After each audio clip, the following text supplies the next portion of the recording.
Yeah. I used to dream about showing the world what I dream about. Forget a mic, my whole life I thought it'd be the mouth. I guess it's fitting how life threw me the curveball. Pops told me work till you make it, man, then work more. I guess I took that to heart, cause I've been working hard. Ladies and gentlemen, we are back once again. Another episode of Mom's Basement or Mind Over Matter Sports, whatever you would like to call us. We appreciate it either way, as long as you know who we are. As usual, I'm your host, Joe. With me again, Corey. Corey, say What's hello. going on, everybody? Hello. How's it feel? How does what feel? How you feeling right now? You comfortable? Yeah, I mean, I got some new clothing here. I don't know. Yeah, probably because we're rocking the new Mom's Basement tees. Really sick V-neck. Everyone likes a nice cash going out party V as I've got on. Corey's got the long sleeve for that comfort. It's cold outside, guys. I don't know what to tell you. It's November, Chicago. Breaking the fourth wall. It is 7:18 p.m. on the 26th of November, 2016. Fourth wall is broken. It's come crashing down right on us. Oh. The mic's good? I'm just adjusting things. All right, no, we're good. Okay. We're good. What was I saying? Oh, yeah, Mom's Basement merch. Just casual, you know, Mom's Basement. It's designed by Kuzo. Thank you, Kuzo. We got, I'm going to get up here. Oh. We got the Mind Over Matter Sports on the back there. Well, you guys just saw part of Joey's ass, so that's great. Well, no one's disappointed in that, tell you that much. Got cake.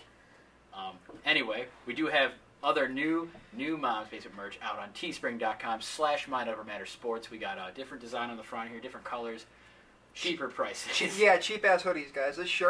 This shirt cost more than the hoodie costs on his website. It's true. So, it's my fault because I didn't know I could change the price. Yeah, he's a scumbag, but that's okay. But now he's trying to make up for it. I'm know. gonna cop a hoodie after this. So they say mind over matter. It's a fraction, like math. To Mind Over Matter Sports hoodies, another variant of long sleeves and short sleeves. So make sure you guys go pick those up again. Teespring.com/mindovermattersports. yeah, go on the link and look for yourself, so we don't have to spend an hour talking about what it looks like. Shout out Kickstarts. You guys run my life right now. By the way, you should pick one of these up one time. If we get sponsored by them, sure. Mountain Dew, sup. So today what we got, MLB. We're going to talk White Sox, what they should do with Chris Sale. No reason to talk about the Cubs because they're the world champs. What they should do with Chris Sale, what's the direction they're going in, and stuff like that. NFL, Bears, their season's over. We're going to talk about what's next. John Fox. The draft is slowly approaching. We would love it for it to be tomorrow. But we got about 5 months. 5 long months. But we got it. We'll be here.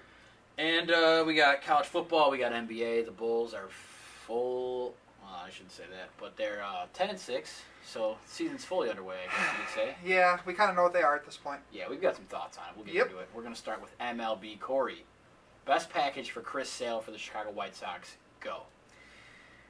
Well, you know, we were talking about before the show, and my favorite thing is, let's see, fans of the Yankees, Astros, Red Sox, Dodgers, all these potential locations for Chris Sale to end up, who don't want to trade their top prospects for Chris Sale? Well, I'm sorry, Boston Red Sox fans who don't want to trade Moncada or Benintendi, or Astros fans who don't want to trade Alex Bregman. If you guys don't want to trade your top prospects, you're not going to get Chris Sale.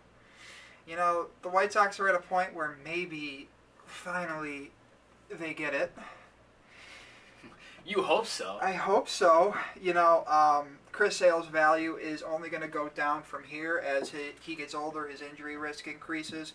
So, you know what, get the best you can for him right now. And the best you can get for him is a top MLB-ready position player right now from a team like the Red Sox or the Astros, and then a bunch of other top prospects around them. So if we're looking for the best packages for Chris Sale, I'll do my top 2 really quickly. We talked about it again before the show, but my computer is having issues right now, and I tried to scroll down. There we go. So we talked about how the Red Sox have a bunch of top pitching and hitting prospects.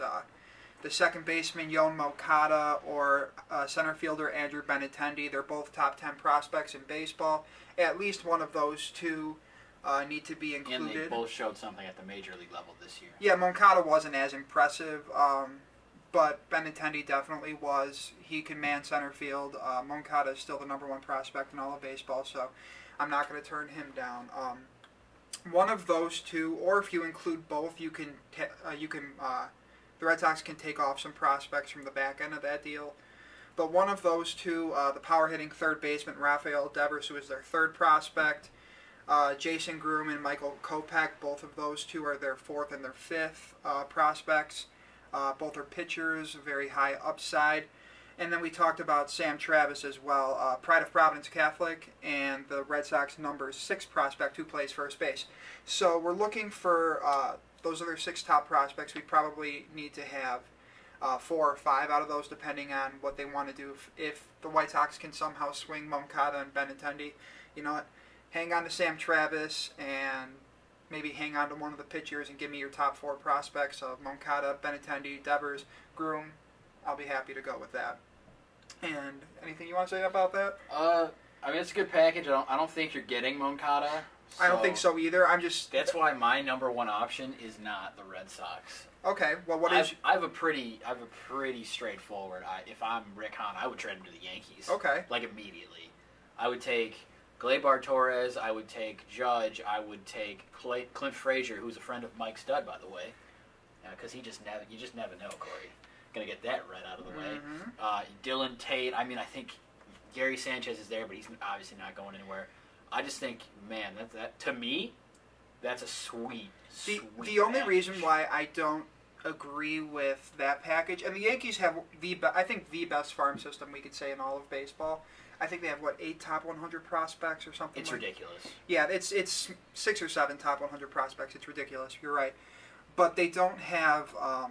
If they're not getting rid of Gary Sanchez, you're not getting that MLB ready. But if you're the White Sox, why do you want right now MLB ready? You're not looking to win. Because this you're trading your franchise player. No. But this rebuild isn't going to take as long as the Cubs one took. I'm not saying that, but I mean you could still do this, and these guys will be ready in 2-3 years instead of 5. That's half the time. Okay, so by the time all of the prospects are ready, you have a 25-year-old Gary Sanchez, a 25-year-old Tim Anderson. Both are still young and can be leaders like Anthony Rizzo was with the Cubs this year. So the reason why this won't take as long for people who don't understand the difference between the White Sox and the Cubs, when the Cubs started their rebuild, they didn't have nearly as much MLB talent as the White Sox did. The White Sox have 2 young, controllable aces, possibly a third if Carlos Rodon develops, but he's not, what we're worrying about right now. They want to hang on to him. You have Adam Eaton locked up for the next 5 years at very cheap. He's an all-star caliber and gold glove caliber right fielder. Jose Abreu's locked in for 3 years of arbitration at first. You got Todd Frazier for another year, Melky for another year.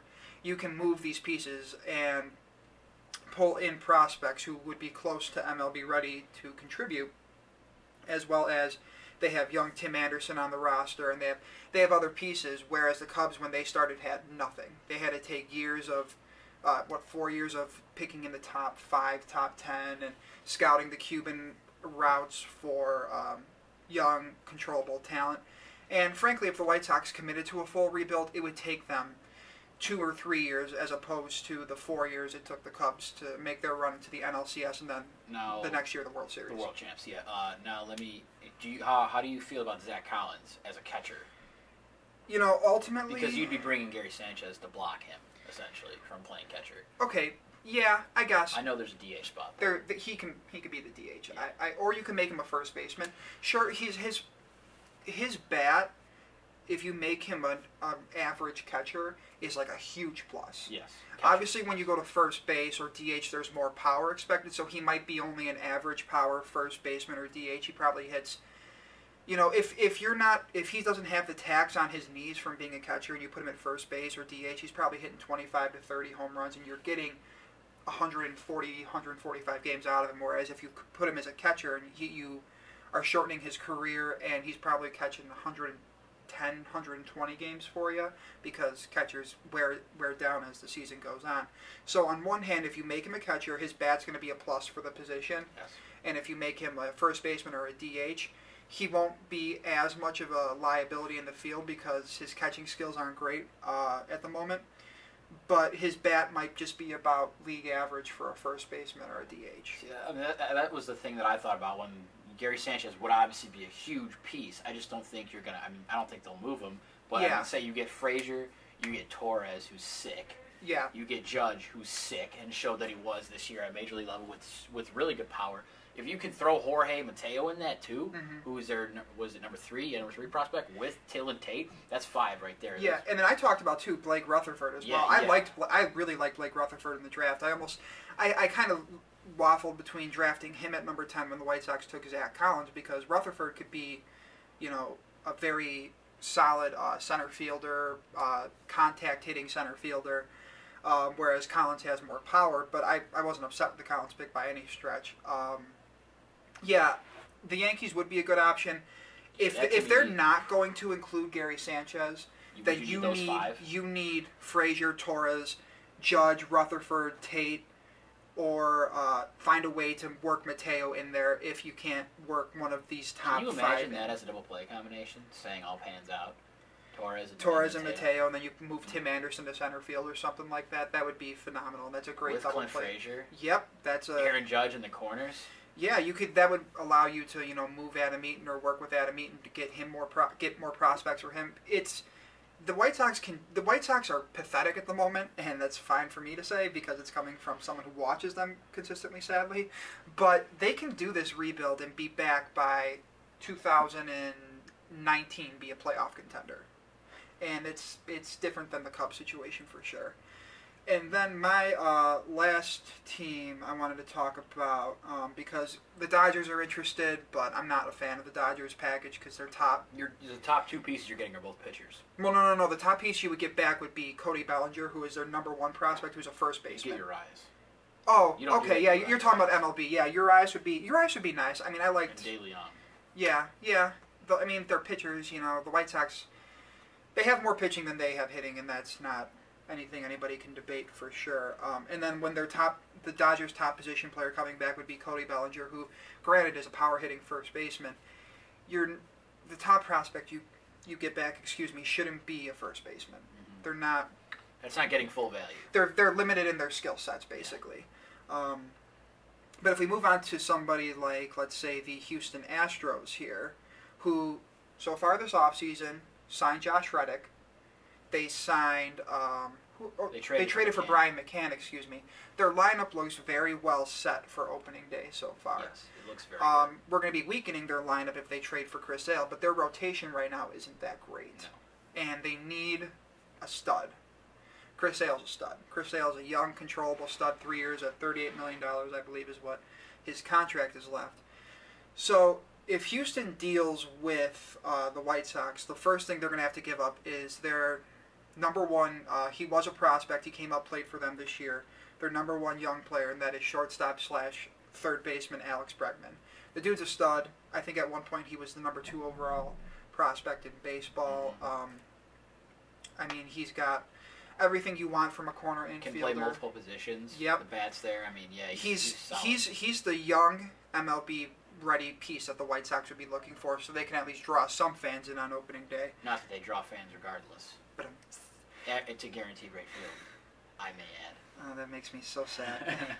That makes me ridiculously sad. And then beyond that, the Astros have Des Cameron, who they drafted a couple of years back, son of Mike Cameron, outfielder. They have Kyle Tucker, who has decent power in the outfield. They have Derek Fisher in the outfield, these prospects. And then they've got a couple pitchers who they could throw in. I would say right now, Houston or Boston, as I've gone over, are the most attractive options because of the position player value. Boston's got a great farm system set up for them. And Dave Dombrowski's known for torching great farm systems. Yeah, he did that in Detroit. I would love if he did that in Boston. Boston, I think, would be the most attractive option for the White Sox right now because of you have 2 top 10 prospects in all of baseball, Moncada and Benintendi, 2 great pitching prospects in Jason Groom and Michael Kopech, and you've got Rafael Devers there and Sam Travis, all who can contribute at the MLB level as plus MLB regulars one day. The Red Sox would be the team that, between Benintendi and Moncada, they haven't had a ton of MLB experience, right.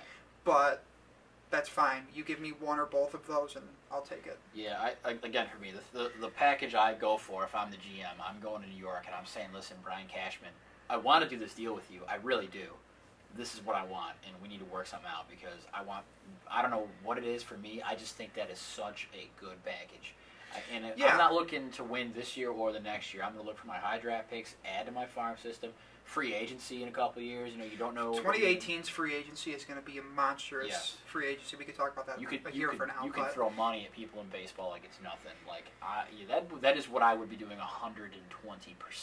Yeah. So Jerry Reinsdorf, if you like what you're hearing, I can tell you my resume. We can talk. I mean, I'm a Cub fan, but I will fix the White Sox just because, that's what I do. That's what I do. Right. So the winter meetings take place in about a week from now. Wait. So there's going to be so many Chris Sale talks. That's going to be the thing. That's when the Chris Sale talks heat up. I believe you told me December 4th. December 4th, it's Sunday, I think that starts, and then they go through that first week in December. So the great thing is, during this time, everyone's going to be blowing up Rick Hahn's phone saying, what is it going to take for Chris Sale? Yes. And Rick Hahn could say, say the Yankees call him, you could say, the Red Sox offered, this Benintendi and Devers and Travis and Kopech, and then the Yankees have to match that, and they battle against each other, which only is going to drive the price up. That's the hope. Yes. Now, next thing I want to ask you is, I heard the White Sox were looking to move anybody who didn't have under 4 years of control. 4 years of control. So that includes Frazier, Melky. Abreu, Melky, Robertson. Did I say Abreu? Yes. Yeah. Pitchers like that. Quintana's got 4. See, if Sale's that's me, got 3. And those people, and all those guys you just named, there's not a guy in there I would not trade. And I would just field a team of losers next year. And I'd have the best farm system in the league. Slowly but surely, I'd be. And then you'd have the first top 2 pick in the next draft, top 2 pick in the next draft, and then everybody's ready. By that time, your farm system's got 12 you're MLB ready prospects. You're good. You're good to go. Say you've got a surplus of prospects and you're missing one piece. You trade 2 or 3 of those prospects. You grab that piece. You sign some guys in free agency. I mean, and see, the thing is with White Sox fans who watch this podcast again. This wouldn't take as long as the Cubs rebuild did. The Cubs had nothing. Cubs had nothing. Absolutely nothing when they started. Our this big rebuild. Star was we had Alfonso Soriano. And, come on. And you eventually got rid of Jeff Samardzija for Addison Russell, which is the dumbest trade. Made some good trades. That is the dumbest trade. We swung adding Russ for Jeff Samardzija and Jason Hamill. Yeah. Jason Hamill then came back, so that worked out fine. That was the dumbest. I don't understand. We got Jake Arrieta for Scott Feldman. And we got Pedro Strop in that deal. Yeah, so basically, again, it's not going to take as long, guys. The White Sox have a ton of talent that other teams want. Other teams need power-hitting third basemen. Other teams need power-hitting first baseman. Yes. You need a Gold Glove right fielder. You got Adam Eaton. You need Melky, who's a switch hitter and hits 300. You got David Robertson could be a bullpen piece if the White Sox would be willing to eat money, which they've done in the past with John Danks. And you've got probably will do with James Shields. They're going to hang on to James Shields if they're tanking. Big game, James. And then they have 2 aces, Quintana and Sale. Come get them. Give us all your young talent. Go win a World Series with Sale and Q, and then let us worry about 2019. Yeah. One more thing about MLB, not exactly the White Sox, but the collective bargaining agreement is up. They have to have a deal in place technically by Thursday. I don't know the exact date on Thursday. It's 4 days away or whatever. Well, today's Saturday the 26th. So whatever next Thursday is, they have to have a deal done. They're not going to have a deal done. I'm 89% positive. 89%. They're apart on some issues. Yeah. They want the compensatory picks for free agents gone. They want total unrestricted free agency. That's the players, the union. They want that. The owners want, in exchange for that, an international draft. Yeah, so for people who don't understand the compensatory pick process, if a team has a player who is going to be a free agent and potentially leave the team and they've performed very well, the team can offer a qualifying offer to them, which is basically the equivalent of a franchise tag in football, where a player is offered a certain amount of money. I think it was $15.8 million for 1 year. I think that might have been last year's. This year was 17.1. Yeah, $17.1 million for 1 year, and if the player accepts that offer, then they come back to the team for 1 year. If they reject that offer, they're a free agent, they're willing to sign with any team. But that team who signs them has to give up their first-round draft pick to them if they pick outside of the top 10. So that discourages teams from signing these free agents because some of them don't want to give up the draft pick. It's a guy like Dexter Fowler, who was a free agent last year, declined the qualifying offer, and then could not find a team. And then goes back to the Cubs, and now he's in the same situation this year. But he got tendered the qualifying offer again. He rejected it. He's going to be a free agent, but any team that signs him has to give up a first-round pick to the Cubs. Which, I mean, the Cubs gave up 2 picks this year when they signed Lackey and Hayward. Yeah. So about time they get a pick back. Yeah, so that's what the players hate this. The players hate that because it drives down their value because of the draft pick attachment. So the players would have to give that up, and then in return, they would have to an international draft. Organize an international draft for Venezuelan and Cuban players, just so one team can't load up on every single top Cuban prospect. There has to be an organized way for these players to enter the MLB through an international draft. Basically, anywhere. It's not just Cuba and Venezuela. It's anywhere outside of America. Yeah, it could be Japan or Korean teams too. I think it makes sense. I think that's a fair trade-off. And players do not want an international draft. Do well, not. It's give and take. It's give and take on both sides. If the players don't want that draft pick attachment, then you know what, international draft and let teams pick you. There are a couple other things I heard about. I'm not remembering them off the top of my head, but there was a couple other issues they were far apart on. So there's definitely no way they're going to get a deal done by Thursday. And I see, don't think. the thing is baseball, because there was that one year where we had the potential for an MLB lockout, an NFL lockout, and the NBA lockout. The NBA lockout lasted for a long time. Yeah, that was ridiculous. The NFL lockout was for a short bit, but MLB was the one that actually had everything together. Yes. And MLB was able to avoid the lockout and get their collective bargaining deal done. Now we're at the point where MLB might not be able to get that done and can result in a lockout, delayed free agency, delaying trades, and could potentially impede on the entire season. Yeah, it's been 21 years since they've locked out in Major League Baseball. They've had that 21-year piece, I guess, between them. Disagreement. Oh, yeah, the luxury tax was another thing they were disagreeing on, and the drug rules in the MLB. I was listening to Ken Rosenthal. This guy knows everything about baseball. So he was talking with Chris Mad Dog Russo guy. Mm-hmm. Can't stand that dude, by the way. I think he's awful at his job. He's so loud. He just screams into a camera for an hour, and he has a show in prime time. Yeah, that's what we do. Well, I'm not screaming into a camera. I'm just having a casual conversation with Corey into a camera and a microphone. But I digress. Yeah, the luxury tax, you got to set that at a certain spot. I think it's at 180 something right now. I think it's like 189 million. Yeah, they want it to go up. I mean, it's obviously going to go up. The luxury tax is definitely going to go up, and they want different drug rules. That's never going to happen. You're never going to get the owners to lessen your drug rules or Nope. give you compensation for certain things, which it's complicated. But yeah, you're never going to get that out of them. So I doubt they have a deal done by Thursday, but I don't think it locks out totally. Even if they lock out right now. Even if they lock out, I don't think it's going to be for long. The MLB usually has their shit together, so Yeah, I'm not worried about it at the moment. No. NFL time, Corey.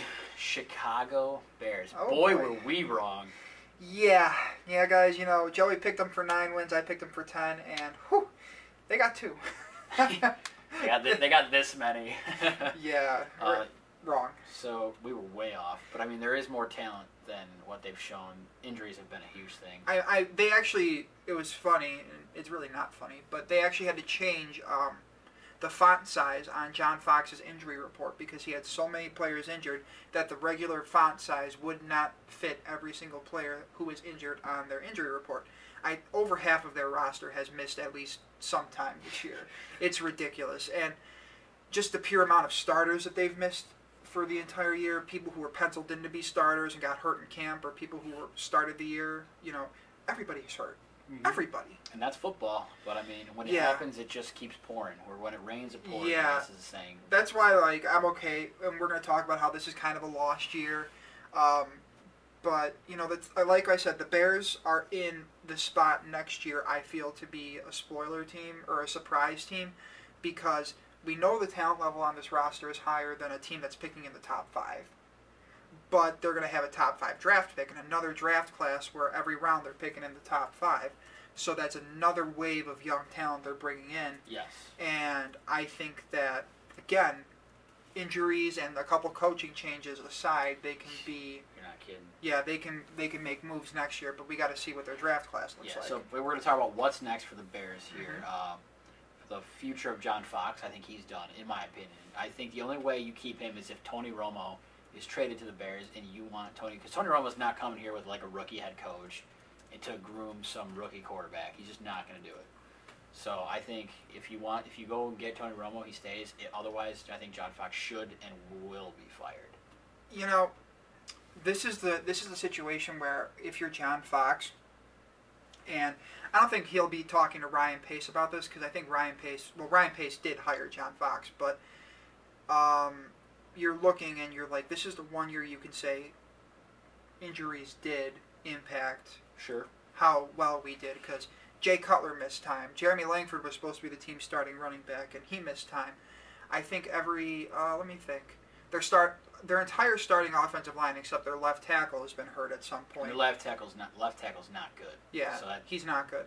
Alshon's missed time. Kevin White. We'll stay off drugs, Alshon. Yeah, stay off drugs, please.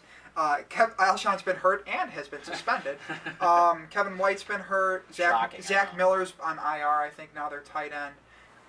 And they're just the injuries. If you pull up a sheet of their starters, you would find maybe under 5 who haven't missed a game this year because of injury. It's ridiculous. Yeah, so Jordan Howard's playing hurt right now. Yeah, Jordan Howard is playing hurt. So. I'm just running through this starting lineup in my head. I mean, Kyle Fuller was supposed to be a starter. He's hurt. Trevathan and Gerald Freeman have missed time. Freeman because he got suspended. Pernell McPhee was injured. Leonard Floyd just had a concussion. Almost was paralyzed. Yeah, was paralyzed. Eddie Goldman missed time. I mean, these players, they have had very few healthy pieces. So John Fox can use it as an excuse like, hey, we put together this good team on paper. We just didn't have the depth to survive. Sure. And if I'm Ryan Pace, I'm going, listen, John, I get it. I understand. I watched every game, just like you. I was there. But I'm trying to build a championship team, and you're not my guy. I'm not going to have you moving forward. I can understand the fact that John Fox is maybe not the guy going forward. He's not your long-term guy. No. But then who is? That's what you got to figure out. Is the guy out there for it? I haven't looked too in depth, but nothing is screaming at me major head coaching hire. Urban Meyer. Okay, I actually was thinking I had thoughts of Jim Harbaugh today, but that's. I'd be fine with it. I would be too, but that's beside the point. I think Ryan Pace sits John Fox down and says, "Look, we get it. Injuries happen. When your starting quarterback misses a bunch of time, you're not going to win a game. When your top receiver gets suspended, your top tackler, everything, you're not going to win games. But you need to do something because even when everybody was healthy, that offense wasn't good." What about Mike McCarthy? He's going to get fired, I think. I've heard some people say there's no chance he gets fired. I think they gotta make a change. Well, we can talk about that. Just on a short-term deal. Well, yeah, just 1 second though. I wanted to finish up. Excuse me. Yeah, no, you're okay. Oh, excuse me. I think that what I was trying to get at was just John Fox firing Dowell Logans, the offensive coordinator, because you got to do something to change up the offense. John Fox is a defensive coach. This would be John Fox's second chance with the Bears, and if he can't get this offensive coordinator signing correct, then you can fire him because he obviously can't pick out the coaching talent. Now, back to what you were saying about Mike McCarthy. I think Mike McCarthy has a pretty decent chance of being fired. The Packers are 4-6, and you've got this guy. His name's Aaron Rodgers. I don't know if you've heard of him. You're wasting his prime. Mm-hmm. You are destroying the prime of his career because he's got one Super Bowl to show for his entire career. He's going to go down as one of the top 5 quarterbacks of all time, and you are wasting him. Mm-hmm. You sure are. So they're going to bring, I don't know who they would bring in or who they would promote. They need to fire their GM too because they need to start signing some free agents. Yeah, the Packers have done really well in building through through the draft, but almost to a fault because their past drafts haven't been that good. No. They really haven't been that good. And I understand you don't want to go Phil Emery or Jerry Angelo and just try to win through free agency, but it's okay to sign a couple of free agents. It's a mix. It's okay to sign, they signed Julius Peppers, who was a great free agent signing, but you know what? You can sign a couple of free agents, and if you're not asking them to do too much, they don't need their free agents to do that much. You don't need to go out and overpay. You have Aaron Rodgers. Yes. Aaron Rodgers covers a lot of teams' mistakes. We talked about this back in the Trustman era, how we thought the Bears roster was more talented at that time than the Packers roster was at that time. The Packers just had Aaron Rodgers. Yes. Aaron Rodgers covers a lot of faults in your team. So you can mix it up by, obviously the Packers have to draft better than they have been the past, I think 2012 was when they started to draft not very well. And you can supplement that with some free agency signings, but you're wasting Aaron Rodgers, and by refusing to bring in these free agents, you're saying to Aaron Rodgers, oh, well, you'll develop chemistry with these young guys instead of bringing in these elite talent. So they're gonna fire him. I feel like Mike McCarthy will get fired. I don't know if the GM will be, but I don't see how you fire one without the other. In my opinion, they both got to go. Yeah. If it's me, and then you got to get somebody in there. You got to sign some guys. You got to draft well this year. You got to get Aaron Rodgers some help. Because Aaron Rodgers has got 4 years left, maybe. Yes. I think he's the same age as Jay Cutler, and I think they're both 33. I mean, so you sat him behind Favre, so yeah, there's wasted years there. I mean, not wasted, but yeah, I wouldn't call those wasted. No, I mean, maybe he probably still would have performed at that level anyway. But, yeah, that's basically what he was doing, taking notes. So you're wasted. He's got about 4 years left, maybe 5. Do something with him. Side note on Aaron Rodgers. You know he hasn't talked to his family in like a year and a half.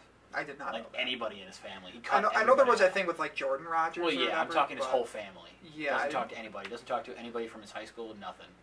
I just thought that was weird. Like not a single person from his family. People who are Packer fans love Aaron Rodgers. I'm sure he has his reasons. He doesn't seem like I don't know. I mean, you don't just cut off your whole family and all your friends from your hometown for no reason. Maybe they were just like, yo, Aaron, let me get that money. Like, let me get some money. Can you help me out with some money? Want to invest in this? Want to invest in that? Like, I'd be pissed. Like, I'd be like, no, go away. Yeah, I mean, besides the fact that I'm a Bear fan, I've never been the biggest fan of Aaron Rodgers ever since the RELAX stuff he was going through. Well, you know what? If you guys are relaxing right now, you're 4-6 and third in the division. So you know what? Step it up. Yeah, just a quick side note there. I thought that was just weird. Yeah. I don't know. Back to the Bears. Quarterback situation obviously in dire straits. Jay Cutler's not going to be here next year. Yeah, it's a shame. I mean, you and I are probably the biggest Jay Cutler supporters or defenders that there that's is. sad. Yeah, I mean, again, we've never claimed that he's a Pro Bowl quarterback. Nope. We've never claimed that he's going to be the reason a team wins a Super Bowl. Middle of the road. But you know what? He's an average quarterback with the right pieces around him. He could take a team to the playoffs. But they got to go in a different direction. They're probably picking. I mean, right now they're slotted to pick 4th There's overall. no way they're getting the number 1 pick. Cleveland's horrible. Yeah, I mean, I'm trying to think mathematically. Yeah, they could still get the number 1 They could, pick. but they won't. But I think right now, what is it? It's Cleveland, the Niners, Jacksonville, and the Bears. Yes. And I think it's stupid because the Jacksonville Jaguars actually beat the Bears, but it's a strength of schedule thing, not a head-to-head matchup thing. So the Bears are probably picking 4th if the season were to end today. Mm-hmm. And you got quarterback prospects, you've got top defensive prospects. Go ahead and talk about the guy that you really like. Well, I like a couple quarterbacks. Go First of all, if let's say we had the Niners, and we had the Jaguars. Let's say those 3 teams took a quarterback because for some reason the Jaguars just gave up on Blake Bortles. Although I'm hoping that they're not taking a quarterback. Yeah. But Hypothetically, if they do, the Bears can still snag Myles Garrett, the best defensive player on the board. Great to complement with Goldman and Leonard. Well, yeah, great edge rusher. Right. Improve that defense. That might require you to do. I don't know what you would do with the quarterback position then. But there are a couple really good quarterbacks that I like at the top of the draft, and I've got a couple of them right here. So, first one is Desean Kaiser for the quarterback from Notre Dame. I enjoy me some Desean Kaiser. I do as well. I think he's been held back this year by the fact that Notre Dame is just not been good. What happened to Notre Dame? I don't know. They had a ton of NFL talent. They have like the 3rd most NFL talent in the entire college football. And I think today was the day, because they lost today, again, 4th wall, that they're not going to make a bowl game. They're not making a bowl game. And Kaiser is looking at this and he's like, I'm not coming back to school. I'm draft eligible. My coach is on the hot seat. We might have to go through, money, and the school might have to go through a little bit of a rebuild in their... And they have like sanctions from all that academic stuff. So why is he staying in school? Answer is he's not. No. So he'll be coming out. Another guy who I really like is Mitch Trubisky, the quarterback from North Carolina, who in many mock drafts is actually the hot name. He's like the Jared Goff of this... Or the Carson Wentz. Yeah, or the Carson Wentz, whatever. Like the hot name that's rising up draft boards and could be the number 1 pick.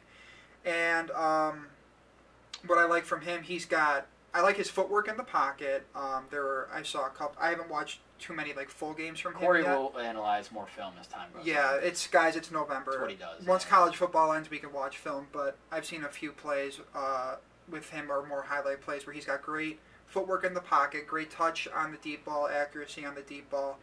Who else do we have? I mean, I'm not as big a fan of Deshaun Watson. I think is more of an athlete. Yeah, I'm not he's small. He's only what 6'2" is what I got here. Yeah. I looked at a little bit of Pat Mahomes, the quarterback from Texas Tech. Texas Tech quarterbacks ever since Graham Harrell have always made me a little bit. Gianni. Yeah. That's A&M. A&M. Sorry. I didn't want to correct. You corrected yourself. I'll correct myself. But Texas Tech quarterback's playing in that big spread offense. But the things I've seen from him, I mean, he's got a big, sturdy body, and I saw plays from him yesterday where he makes some of the hardest throws, and he makes them look really easy. He had there was a play yesterday where he got hit from his right side. He's a right-handed quarterback as he was throwing a 15-yard out across the field to his left side, and it was right on the wide receiver's hands. And you need to be able to make those throws in the NFL. That's one of the hardest throws to make in the NFL. And he made the throw. The receiver dropped the ball. But is he one of those guys that can make those throws and then miss easy throws? Because that's a lot of times what these guys are. They can make some miraculous plays and then those easy throws, like a slant or a drag, stuff you can make.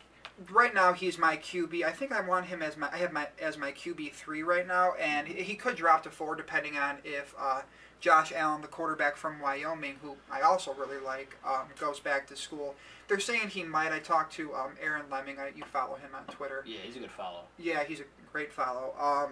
He's talked to me about Allen possibly going back to school because he's only like a redshirt sophomore or something like that.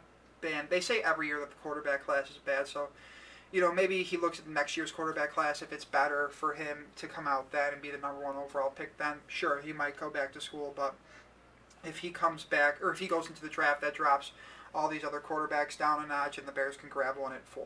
Now, who are your second round? So they say that Trubisky and Kaiser are gone 1-2. Who's your first round pick, and then who are your quarterbacks that are going, second, third round that you think you can mold into something? That might end up being somebody like Deshaun Watson. Okay. Deshaun Watson or the quarterback from Miami, Brad Kaya. Guys like that. I feel like quarterbacks are going to be taken, early. But these guys, with the quarterback position, they nitpick so much that these guys end up falling anyway. So somebody like, Deshaun Watson or Brad Kaya, who both at one time were top 10 picks projected, now they've sort of fallen off a little bit. I think if you do that with a quarterback in the second round, you need to either, at worst case scenario, keep Brian Hoyer, but, maybe groom somebody under Tony Romo or something. I don't think that's a terrible option. I don't think it's a terrible option either. I think odds are he's going to get hurt halfway through the season. You're going to see what this kid's got. I think it's a myth, though, that you need to draft a quarterback and develop one every single year because your quarterbacks in the first round, as it is, are 50-50s as it is. Because you might get Peyton Manning or you might get Ryan Leaf. You might get, if you look at this year, Carson Wentz has been impressive at points, and then you've got Jared Goff, who hasn't done anything yet. Barring a very small sample size. Yeah. So he's only played 1 game. Yeah, but, he hasn't been able to beat out Case Keenum, and I know you like Case Keenum. Well, they said he was ready, but they were, winning games with Case Keenum. The defense is good, and that's more of why, because they haven't even gotten Todd Gurley going. The Rams are a joke. You have a good defense, you have one of the best running backs in football. You're not putting your number 1 pick on the field. Then you put him on the field, and you're sheltering him. You're small, short throws. They need a touchdown to win the game last week or a field goal, whatever. They're throwing 2-yard out routes and slam. What are you doing? Let the kid air it out. You're either going to win or you're going to lose on this drive. Let the kid show you something, and they just don't do it. Jeff Fisher should be fired. This guy's one of the worst coaches. Mr. 8-8. Yeah, this guy's mediocre at best. Yeah, and then if you look at every one of these drafts in the past, quarterbacks really are 50-50s. You'll have Cam Newton, you'll have Blaine Gabbert. Yeah. If you're picking in the first round, it's a coin flip anyway. But if you go later in the draft, your odds just get worse and worse and worse on a quarterback. Mm-hmm. So I know that old adage is you can develop a quarterback, but either a quarterback can play or a quarterback can't. Sure. So maybe you'll find, because Derek Carr was a second round pick, the quarterback for the Raiders. Maybe you find a Derek Carr at the top of round 2. Good. Yeah, so that's where I stand. I think they should take quarterback in the top 5 if that's where they end up picking, unless first 3 picks are all quarterbacks and then Myles Garrett is just sitting there and you're like, all right, best player available. Say it's Trubisky, Kaiser, Garrett. What do you do? I'm going Trubisky. Well, no, he's gone. Oh, I'm sorry. I thought you meant as my options. Yeah, no, 1, 2, 3 is Trubisky, Kaiser, Garrett. That sucks. Do you take Leonard Fournette? I don't know. I mean, if the quarterback from Wyoming, Allen, declares, I'll take him because I feel like he's going to be a stud. I don't like Jabril Peppers. I know you do. I don't. I'll have to watch. We'll have to study. I don't. I saw him miss a horrible tackle today. He got run around by a quarterback. But anywho, he's not an Earl Thomas. He's not a ball hawking free safety. The Bears already have a strong safety on their roster who's playing free safety in Adrian Amos. They need more of a ball hawking free safety. This year's a bad year for tackles as well, so there's not going to be a great tackle name up there. The one guy from Bama, the defensive end, Jonathan Allen, I believe is his name. He's a disruptive force at defensive end. I could see myself drafting him, or I'd trade down. And it's easier said than done to trade down. Yeah, I don't think they're looking to trade down. I think they're either going to take one of those two quarterbacks, Trubisky or Kaiser, or they'll take a defensive stud. Yeah, I mean, if they're at 4, I doubt Garrett falls to them. Which means I don't think he does. I think Jacksonville will take him if there's So. Yeah, let's just hope the Bears can, I never like rooting for my team to lose, but you know what? It makes sense for them to just try to get a higher pick. So that way you don't have to worry about Garrett maybe not being there, or you don't have to worry about Trubisky not being there because, hey, you're picking high enough where one or the other is going to be there. Sure. And it should be looking up for the Bears in the future. Like, they should be getting better now. Yeah, the roster, again, we talked about how the talent surpasses what the record is. Excuse me. Sorry. And, yeah, the talent surpasses what the record is, and if injuries were aside, this team would be much better, I feel like they would be more around the 9-7, 8-8 range. I'd still be wrong with my projection, but, injuries are what they are, and they just took a toll. One more thing. I've heard people say this. I don't necessarily agree with this. I think your better move is to try and develop somebody, but throwing a second-round pick at the Patriots and trying to pry away Jimmy Garoppolo, I don't want to do it either. I don't want to do that either. I get he's sitting behind Tom Brady. I'd rather develop my own guy than take a chance on somebody else's guy. Because with quarterbacks are the most important part of any team in any sport. I don't think you can argue really otherwise. Oh, really? Derrick Rose isn't important to the New York Knicks? Sarcasm. Yeah, I gotcha. But I want to draft a quarterback who I can be around for all his pre-draft workouts. I can talk to him every day, get inside his mind what he's got going on, how he fits in with my team.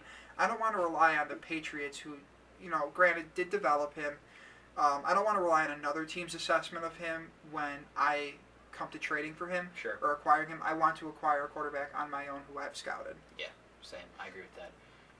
I've seen people talking about trading for quarterbacks, and I just unless I'm trying to think, in what situation does that actually work out? I mean, the Bears traded 2 first-rounders, a third-rounder, and Kyle Orton for Jay Cutler. Mm-hmm. And you know what? People hate Jay Cutler. That was the steep price back then, trading for Jay Cutler. He was coming off a Pro Bowl year, but that's probably, I'm thinking, like the best case scenario of trading for a quarterback working out. Jay Cutler never brought the team to a Super Bowl. He was in one NFC title game with them.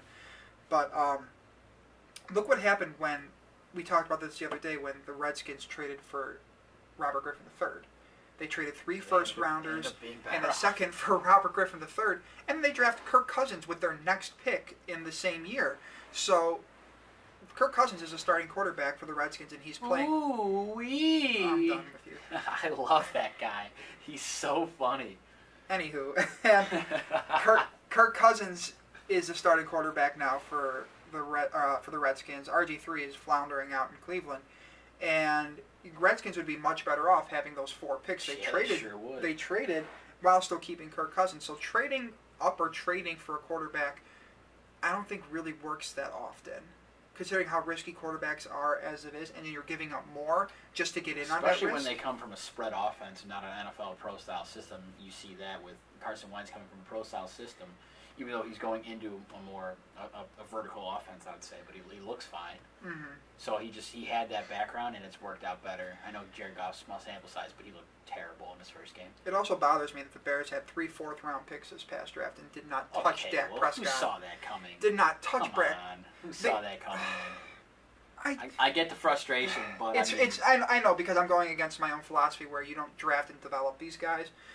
But at the same time, they didn't even develop him. They just drafted him. Tony Romo gets hurt in the preseason. They go, all right, well, what do you got? And they're 10-1. No one saw it. That's why there's so many surprises in the NFL this year.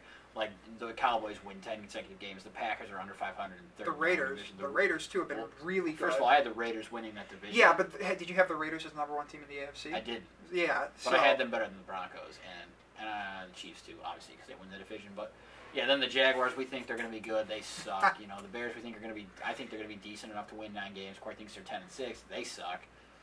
Just a lot of weird stuff in the NFL this year. Yeah. Which shows you why it's better than the NBA, which is coming up next, because there's actually parity. We're starting recording again.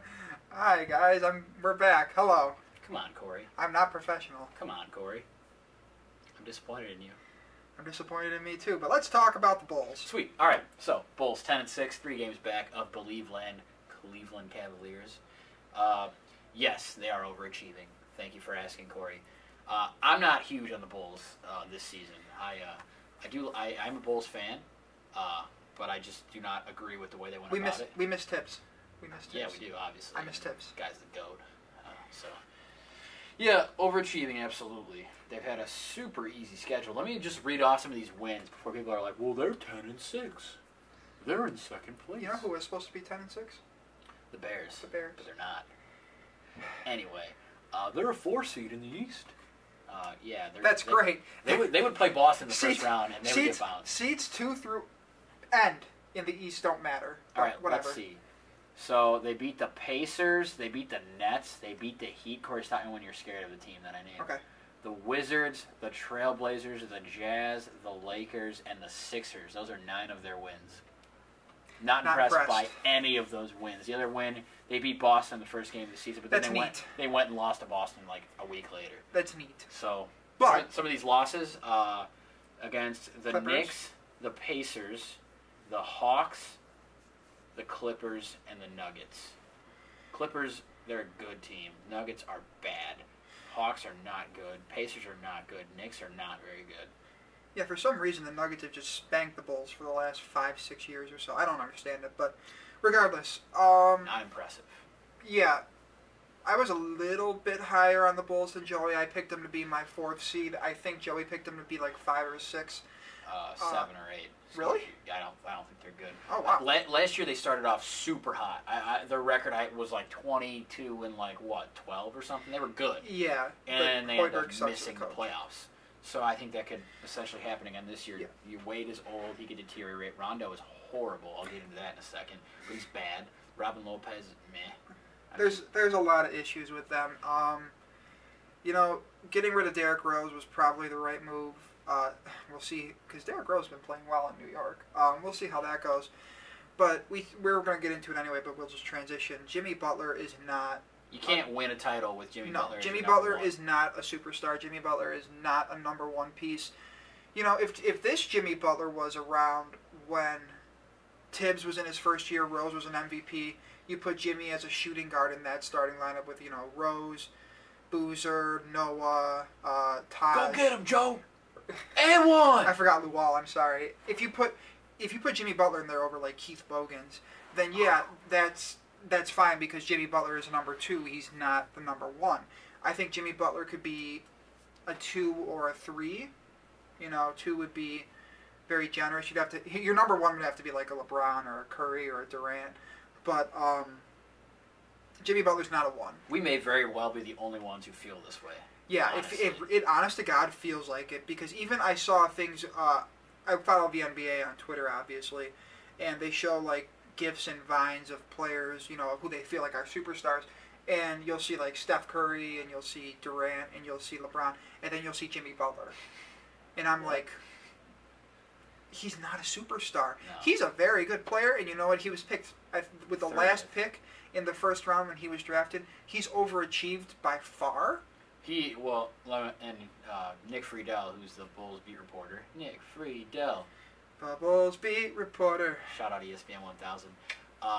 Said he doesn't know, he's never seen a guy in the NBA who puts more time into their game than Jimmy Butler. So, does he work hard? Yes. Has he improved drastically? Absolutely. Is he a superstar? Is he a number 1 option? No. You cannot win a title with Jimmy Butler as your number 1. No. Which is why I was a firm believer in the offseason that if you trade Derrick, you also trade Jimmy. You start this thing over from scratch and you try to build a team. By the time you build a team, LeBron won't be in his prime. He'll be way older. LeBron's still the best player in the league. in my opinion. If you start a team with any player, you start with LeBron. But anywho, what were we saying? Yeah, that if you trade Derek, you trade Jimmy because the NBA, and we're going to talk about it as well. We can just talk about it anyway. There's four teams. Four teams with a chance to win. With a chance to win a championship, and that's being a little bit generous. I think you got 3 are in the West. Yeah, 3 are in the West. Like I said, seeds 2 through 15 don't matter in the NBA Eastern Conference. You got LeBron, you got Kyrie, you got Kevin Love in Cleveland. That's it. They're a finals team. Wonderful. In the West, you've got Golden State, who's got Durant, who's, some could argue is the second best player in the NBA. I mean, I like Anthony Davis, but Anthony Davis can't stay on the court for 82 games. Durant's the second best player. Durant, Steph Curry, Klay Thompson, they've won a ring. They've been to another finals. They're the West favorites. And you got the Clippers, who play very well. Very, very good. What was their point differential per game? They are plus 12.3 in the point differential, which is fantastic. Only teams better than them the only team better than them is Golden State. Yeah. So I mean, it's something. Clippers have teased us for a while. I feel like they might be putting it together, which is good.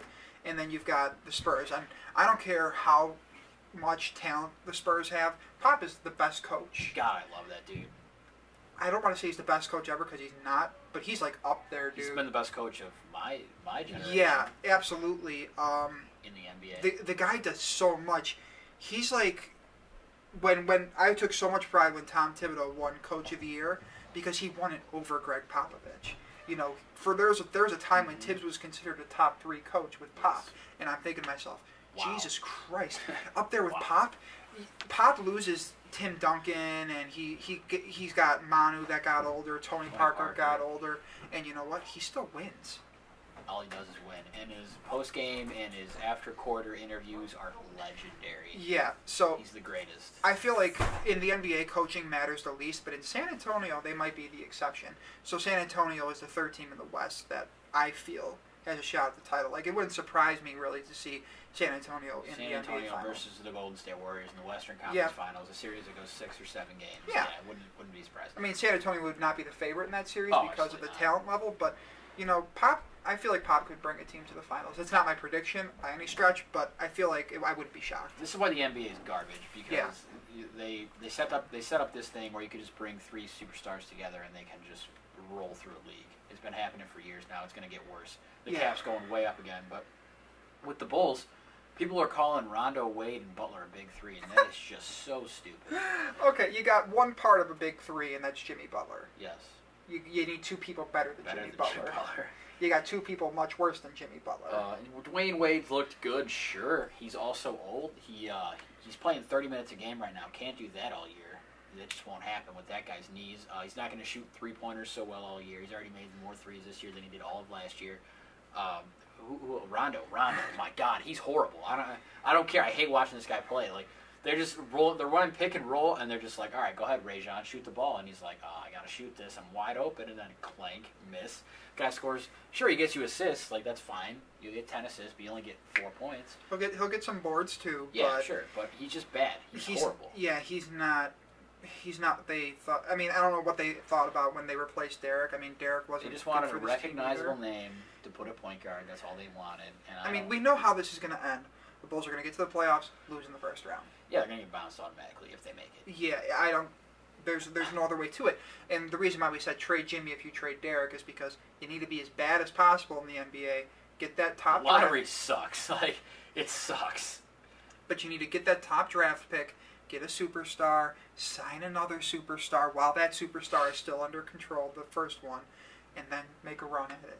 Yep. And you know what? That's exactly it. They had their window with Tibbs, and if Derrick Rose doesn't get injured and Jimmy Butler develops, you know what? Maybe you got something different, but didn't happen that way. And if you feel differently and you would like to come and argue with us and lose, feel free to lose because you cannot prove it otherwise. Yeah. You can't. Teams with superstars win. Yes. Period. You can DM me on Twitter or Facebook if you want to come and argue with us. We'd be glad to prove you wrong. But yeah, the Bulls. Just put it this way. I'm just not impressed. Like, he actually wrote that down. I wrote that down. That's a quote from me directly. Make a GIF, put it on Twitter. I'm just not impressed.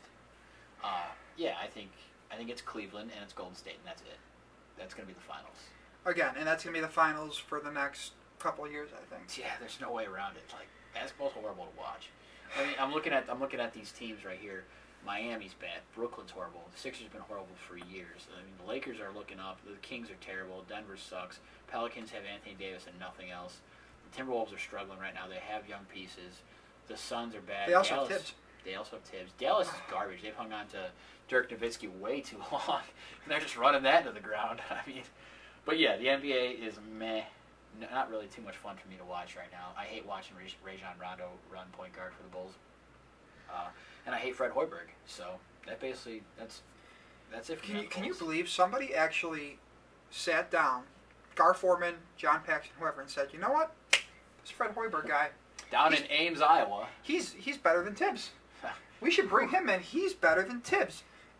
Why don't I have a job in the general manager industry in one of these sports? Tibbs may have run the team into the ground, but you know what? He got every last He got every ounce of effort out of everybody. He made Derrick Rose a superstar. He made Jimmy Butler a superstar. He made Whoa. What? You just said he made Jimmy Butler a superstar. Okay. He made Jimmy Butler the one on this player. team. The one on this team. Excuse me. He made Jimmy Butler the one on this team. He made Joakim Noah Defensive Player of the Year and finished, I think, third in the first team All-NBA. Third in the MVP voting one year. You know, he made Carlos Boozer not look horrific his first year here. I mean, go get him, Joe. Go get him, Joe. I mean, he made Lou Aldeng a two-time All-Star. Yeah. Tibbs brought the best out of his players, and Hoiberg doesn't do that. He's unmotivated. It seems like he just doesn't care. I just don't like him. All right. I don't like him either. Bulls fans, sorry to do that to you. You guys are going to be stuck in basketball purgatory for a long time. I hope that did not make it on there, Corey, because I hope you heard that. Moving on. I hope that's not on there. I thought it was you for a second. It wasn't me. We're not going to say what it was. But college football, we got someone ripped ass. We got a couple things. Wasn't one of us though. We got a couple things to talk about here. Herman in Texas, Charlie Strong is out. So the Houston head coach comes. He's like the hottest commodity on the coaching carousel this year. Yeah. He comes from Houston. They said all along this is the job that he wanted. Texas, in my opinion, is still the best job in college football. You have so much you have so much money, booster support. You've got the state of Texas. They love their football down there. The state of Texas has got the best players. I mean, I would say it's one of the top, if not the top. You know, people can argue for USC, Notre Dame, whatever. And Bama. Yeah, no, Bama's not going through a head coaching change anytime soon.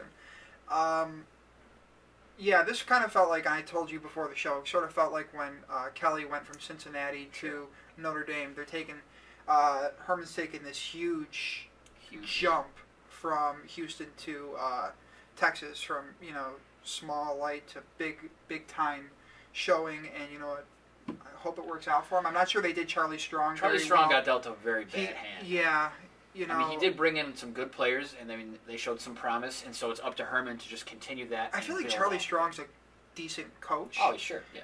And he'll find a job. I feel like he's going to land on his feet as a coordinator or something somewhere, or maybe as a head coach. But you know what? He wasn't dealt the best hand, and it's unfortunate as it is. Texas is just hoping to get better going forward. I think they will. Yeah. I think Herman's going to do a fine job. Mm-hmm. And LSU names Ed Ogeron from interim. They name him permanent coach today. We'll see how that goes. I don't like it. They wanted Herman, and they knew they weren't going to get him, so they called Ogeron at 5:30 this morning. We're like, yo, guess what? You're our head coach. The best thing is I saw people tweet, like the athletic director, there was a quote from him saying, Ed Ogeron was the only guy we were considering the entire time anyway. Anytime someone says that, that's foolish. You're full of shit. That's not true. I mean, you know what? You didn't get your guy. That's fine. Ed Ogeron does well as an interim head coach. As a head coach, he hasn't been great. Yeah, no. And the difference between that is interim is you're just kind of there, and then you'll see how it goes at the end of the season. When he has been named a head coach for a team going into a year or whatever the situation may be, he hasn't been very good. It's poor. And I think that once you're named an interim coach, all right, the guy, whoever was the head coach before is gone. Now things are different. The change in culture, the kids get excited. It's a new face, a new voice. And then the next year they're like, oh, man, this guy's seriously still here? Like, we thought you were going to bring in, especially at these big programs like LSU or USC, who want the big name. And he's got some decent-sized shoes to fill. Yeah. Les Miles was a great coach. And he's losing his best player. in the draft. That's Leonard Fournette's gone. And we were talking about how some people were saying that this is going to attract high school. I don't see how that works. Yeah, I mean, how LSU. Does it help your recruiting? Yeah, LSU is still a big football program. Sure, yeah. I get that, but they're not going to be looking at that and be like, oh my God, Ed Ogeron's my coach. Bruh. No, they're going to be looking at it's LSU. Yeah. You're going to see, the purple and yellow, the white. That's going to be what attracts you to LSU more than anything else. And you know what? Sure. If you're interested in LSU, Bama's going to be knocking down your door and saying, "Hey, how about you come play for us? We have a great head coach." Mm-hmm. Every kid, and the best thing Nick Saban can say is, every kid who has ever been under me has won a ring. Yeah. Won a title in college. Nobody can. You can't beat that. Bitch. I don't care if you're Harbaugh at Michigan or you're coaching Texas or LSU. Bama's getting whatever talent Bama wants. Yeah. And that's unfortunate as it is, but Ogeron's not gonna. I don't see it making a big difference. All right, we're gonna talk real quick. Who makes the college football playoff? We talked about this before the season, and boy, I probably shouldn't even. I mean, I had Bama. I think I had Clemson. I think I had Ohio State, but I had Notre Dame in there. Man, I could not have been more wrong. I feel like I had I can't remember my. You had picks. Florida State, yeah, Clemson, Bama. I think in Michigan. Oops. Yeah, I think those were yours. But Oopsie. I mean, so Bama and Clemson totally going to be in. Ohio State, I think, still gets in with the win over Michigan, and then I think the fourth will be the winner of the Big Ten title game, which Wisconsin and Penn State. Wisconsin and Penn State. I know people say, "Oh, well, two teams from the Big Ten's not going to happen." Well, Ohio State still looks better than a Pac-12 with Washington, or a Big 12 school like Oklahoma, who's close, but I don't think they get in. I mean, this is the problem with the system. It's like, do conference champions, are they valued more, or are they valued less? This is now. We used to have the argument, where you had the computer system, and that we wanted a playoff system with 4 teams. Maybe expand that to 8 teams. That's what everyone says. Expand it to 8 teams. Give big Power 5 conference champions an automatic bid, and then give the other 3 spots to whoever's close. Somebody like I'm not saying this year, but like somebody like Notre Dame who's not. Yeah. Yeah. So yeah. There's a lot of talk about that. I don't think it's going to happen, because then it screws up those other 6 bowl games you've got. And then that's money stuff, and college football doesn't want to lose money, all that stuff. I mean, one thing I was thinking about before this was, had Michigan won the game, there would still be one Michigan versus Ohio State. We're recording on the day that this happened. Michigan would be guaranteed a spot, basically, and then, Ohio State would still probably get a spot. So I think 2 Big Ten teams were going to make it either way. I agree that the winner of Penn State, Wisconsin is going to be in there as the 4th team. I wish I could make an argument for Michigan being in there as the 4th. I can't. You just want to see Michigan Ohio State again. I mean, a great game. Great game. That it's a great game, great coach game. Lots of talent on both sides of the football. Yes. I mean, Michigan's got their quarterback issues. Yeah, they do. But they've done all this without really a bona fide quarterback. If you have quarterback questions on any level of football, you're not going to be doing too well. But again, my bad. You're good. I touched his leg under the table, guys, and you know what? We're a family-friendly show here. So, facts. But, yeah, so we have Bama, Clemson, Ohio State, and Wisconsin or Penn State. That's what we got at this point. All right, Corey. You got anything else? I'm good. You're good? I'm also good. We're great, guys. We're great. Doing well. So that's it for this episode of Mom's Basement, or Mind Over Matter Sports, whatever you would like to call us. We thank you guys so much for watching. Make sure you guys comment, like, subscribe to the channel, share it on Facebook and Twitter, buy the merch, teespring.com/mindovermattersports, on the cheap, hoodies, long sleeves, short sleeves. We would greatly appreciate if you guys could help support us and help us grow a little bit each day. Corey, thanks for being here. Anytime, guys. I'll be back. And we should be getting a little more consistent here with school kind of slowing up here. Yeah. I just had the worst 3 weeks of school of my entire life. I didn't sleep ever. I was 1 hour a night, sleep, wake up, do homework. So it was pretty. We'll be a little more consistent, guys, for sure. Winter break. I'm on winter break till January. Corey, I know, has got to go back for finals or whatever. Mm-hmm. But yeah, we'll be getting on the grind here. Maybe we'll even do a Facebook Live or something. We'll do a quick live show. I don't know. We'll get creative. Well, we'll figure it out, guys. Yeah, no. Stay tuned. Stay woke. I can't believe I just said that. I don't even know what that means. All the stuff he says, he says he can't believe he says stay woke, but he says, he does all this Mike Stud bullshit. First of all, Mike Stud's the GOAT, okay? I'm sorry. He dabs. I don't understand what's wrong with him. It's pretty crisp. I don't know if you know. Shout out Kelly Hearn. She knows my dabs are pretty crisp. So, peace out, guys. All right. Lights on, I shine on them. Put them bright lights on. Ay, put them bright lights on. This is my moment. Do it one one time for the squad. Okay, I don't hear them things they say about us. Thank you, mama, thank you, papa. All the things you taught us made us stronger. I just try to make you prouder. They sleep on me constantly, I wake them up. You think I was in a monogamy, cause I ain't never gave a fuck. Feel like how the hell we make it here? Every time the ball drive, I just tell my favorite, yeah. And I don't ever find